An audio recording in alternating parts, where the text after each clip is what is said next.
What does Jason Lemkin look for in investing? an angel investment in the SaaS space? Well, let's step back because I spent the last 2 years doing VC investments, and I think I invested, including reserves, $40 or $50 million notionally, right? And versus, $40 million bucks? It's not that much. Oh. I sourced or led 10 VC investments. Average check size was $2.5 million. Got it. With Storm plus Ventures. Reserves, yeah, and it adds up to, including But you're not at notional. Storm Ventures anymore. You're on your own. I finished my 24 months. I learned a lot. Good. I'd made some epic investments, and I'll Which tell one you, was the most epic? they're all. It's hard to. Which one has the most objective returns now on paper? On paper? Yeah. I think the ones that have the highest NAV or markup are TalkDesk and GuideSpark. Okay. So tell us about TalkDesk. And those are both 10x already. Wow. I have it on the screen right now. But yeah, and I'll talk about, I can talk about a lot of things, but let me step back for a minute and tell you the Uber thing the high level thing that I learned, and then we can dig into some of the companies. So I wasn't much of an angel investment before, and I did a few companies that are doing really well, but I didn't have the structure or process you did. It was mostly people just that I knew that I put some nickels into, and that worked out.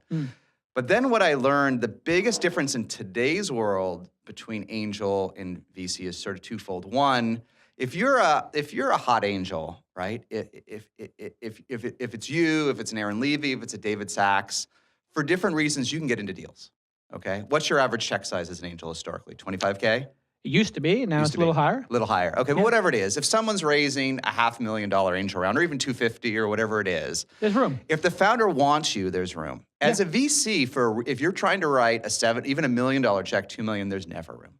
There's never room. In the angel round. There's never room ever. Right. Ever. And so, until about 2010, I would say, in B2B, although this changed a lot in B2C much earlier, right? But in SaaS, as a VC, you could be a picker.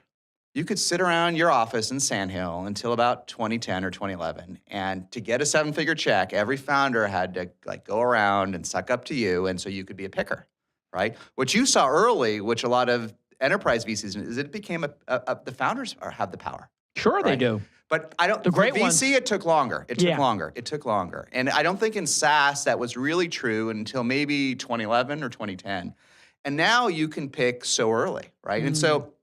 My best investments, the TalkDesks, the Rainforest, the Algolias, the others we can talk about, they all picked me as a VC. I didn't get to pick them. And they picked you. Me. Why? Why do you think they picked you? They picked me because their guess was, out of what they could figure out on the internet, that I might be able to help them scale revenue more than the other guys. Because you were blogging and talking about it And I'd done it as a founder. Yes. There's 2 reasons. Well, actually, there's 2 reasons. The second one is interesting too. One, they probably thought I could help them more than other VCs, which I've learned is certainly true. Most VCs can't add any value. Really? Right? Oh, yeah. But second, there's a second trend, which you saw early, but came much later to SaaS and B2B, which is founders want a VC that's a founder. That's what we all want as founders. We don't want the financial guy, the guy that looks at us like a piece of meat. Yeah. We want the guy that did Harvard it like MBA, us. Yeah, whatever. we don't, and maybe that's not even a good thing. If we had more time, we could chat about that. Founders aren't the best VCs. It's the financial managers that are the most successful. Founders get passionate, they get irrational, they don't get their reserves right, they have other issues. But as founders, the last thing we want is to work for the man. We don't want to work for the man. Right. So these are the trends that have changed it. And so it took me a while to understand as someone that had been a founder for so many years, and then sort of an angel for a little while, and then thrown into VC. I didn't even know what had changed. But then founders started to come to me in the early days. Interesting. And I didn't know what that meant. And then after about 6 months, I realized I'm done meeting with any founder that hasn't picked me. Very interesting. Done. So you said, I'm not going to chase deals. I want the people who understand I have some unique value in the world. And I went from doing 10 or 20 meetings a week to 1. And I said, I'm going to meet with 1 founder a week.